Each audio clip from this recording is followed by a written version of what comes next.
ఈరోజు మీ అందరికి ఒక ట్రూ స్టోరీ చెప్తాను. ఎందుకంటే నాకు అనుభవం అయింది. ఆ సంఘటన మీకు షేర్ చేసుకుంటాను. అదేంటో చెప్తాను. ఒక్కసారిగా వెయిట్ చేయండి. ఓకేనా?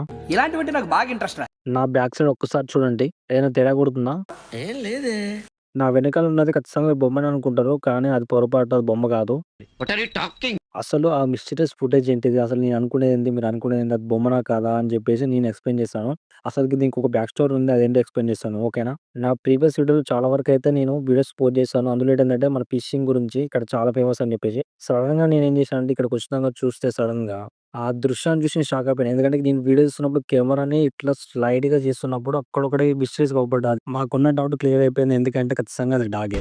ఏమిటండి మీరు మాట్లాడేది? అక్కడ చావలు పడుతున్నప్పుడు ఏందంటే మొత్తం స్లైడింగ్ మొత్తం బాలేదు. అక్కడికెళ్ళినప్పుడు ఇలాంటి సంఘటన జరిగినప్పుడు ఎవరైనా సరే చాలా కేర్ తీసుకోవాలి. ఎందుకంటే ఆ ఫిష్‌లు మీరు తినడం వల్ల మీకు చాలా ఎఫెక్ట్ అయితది. ఎందుకు చెప్తున్నానంటే నేను దగ్గరుండి చూస్తున్నా. ప్లస్ ఏందంటే అక్కడ చాలా మంది చావలు పడుతూనే ఉన్నారు చూసినా కూడా. నాకెందుకో నచ్చలేదక్కడ. అంటే అందరూ ఆ డాగ్‌ని ఒక బొమ్మ అనుకుంటున్నారో లేకపోతే ఏమనుకుంటున్నారో తెలీదు గానీ చాలా మందయితే అక్కనే ఏసి చావలు పడుతున్నారు. చాలా మందికి చెప్పాను నేను. ఇక్కడ చావలు పెట్టకండి చాలా డేంజర్ ఉంది అంటే రీసెంట్‌గా వచ్చిన వర్షాకాలంలో అలాగే వాగులు పొంగడం వల్ల ఈ కుక్క అనేది చచ్చిపోవడం వల్ల వాగులు కొట్టుకొచ్చింది. అక్కడ చాలా మంది చావలు పడుతున్నారు. వద్దండి ఇక్కడ చావలు పట్టకండి అని చెప్పేసి నేను చూపించిన. జూమ్ చేసి మరి చూపిస్తే మన వాళ్ళు ఇంటలేరు. సో, దయచేసి చాలా కేర్‌ఫుల్‌గా ఉండండి. ప్లస్ ఏందంటే మనకి హెల్త్ అనేది చాలా ముఖ్యము. ప్లస్ ఇలాంటి ఏరియాలలో చావలు పట్టి తినడం అనేది చాలా డేంజరు.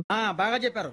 మన వాళ్ళు ఎంత చెప్పినా నమ్మట్లేరు. ఎందుకంటే అలాంటి దృశ్యాలను చూసినా కూడా ఎవరు నమ్మట్లేరు. ఇదేందో నాకు అర్థం కావట్లేదు. ప్లస్ ఏందంటే లైవ్‌లో అక్కడ ఒక మూగజీవి చనిపోయి చానా రోజులయితున్నట్టుంది. ఇప్పుడు బయటకి తేలింది. ఆ దృశ్యాన్ని చూసి కూడా కొంతమందికి రియాక్ట్ కాలేరు. నాకేం అర్థం కాలేదు. మోరల్ ఆఫ్ ద స్టోరీ ఏంటంటే నిజాన్ని సమాధి చేసి అబద్ధం మన ఇంట్లో మనం బతుకుతుంటాం.